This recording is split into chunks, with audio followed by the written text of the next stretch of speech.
Pete Buttigieg and his husband Chasten Buttigieg. Great to have both of you. What did you make of Vice President Harris's speech tonight? It was extraordinary. First of all, a clear and compelling account of who she is, why she cares so much about serving others, protecting others, and keeping this country safe. She also prosecuted the case against Donald Trump very effectively, reminded Americans of the two very different futures in front of us under her leadership versus going back to what he represented.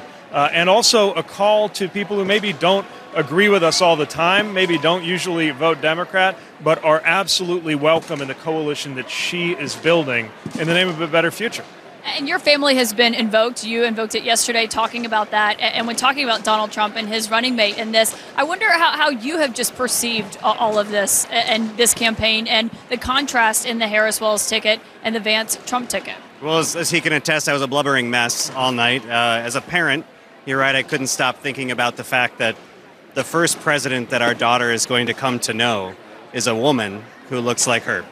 And I couldn't get over that tonight. I think Kamala made the case strongly that she is the candidate in this race who actually cares about families, not only families like ours, but like you said, I think she made the case for all families across the country, that she will be the president who knows what it's like to sit at that table and pay those medical bills and to have the hard conversations about what it means to send your kid to school nervous that they might not come back. So as a teacher, as a dad, I'm so proud of her and cannot wait to see her win this election in November.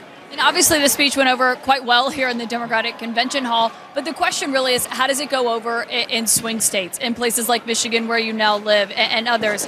How do you think that resonated with those viewers who were not inside here watching, but were at home watching? Well, that's why it was so important that she spoke with clarity, not just about who she is, but about the difference between her plans and Trump's plans. Trump's plans to eliminate the Department of Education, to eliminate Head Start, plans that would cut Social Security and Medicare and leave families worse off, versus her intention to create opportunity for the future. Americans already agree strongly with her on every major issue. They agree with her on protecting the right to choose. They're angry at Donald Trump's decision to eliminate the right to choose. They agree with her that it's the wealthy who are not paying their fair share and the middle class who need a break. They disagree with Donald Trump's tax cuts for the rich. So whether we're talking about the policy side or just, I think, the clearest ever picture Americans have seen of what she is about, and most importantly, who she is about, not herself, but the American people. I think that's a message that independents, reasonable Republicans, what I like to call future former Republicans, people where we live in Michigan and all around the country can relate to.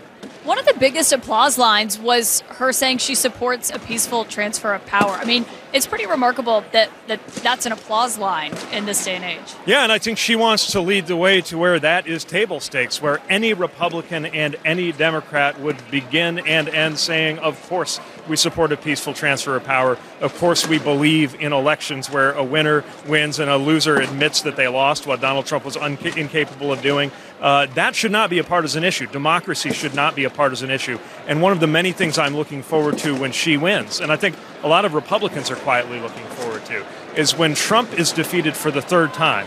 Defeated in 2020, his party really coming up short in 2022. But when he's defeated for a third time, that means it will be the beginning of the end of Trumpism and the beginning of having a normal Republican Party in the future, which, even though I might not vote Republican, is something I passionately believe we need. Two normal political parties. That's interesting. You think that if he loses this election, that his political style will come to an end? I believe, actually, I know for a fact that there are many Republican elected officials who know deep down that it is wrong to support Donald Trump, but they're doing it anyway because they think it is the path to power. If he leads the Republican Party to defeat yet again, that equation changes, and I don't think it's too naive to hope that they will come to their senses, if only because the power calculus changed on them, pick themselves up, and think about a different and better approach to politics.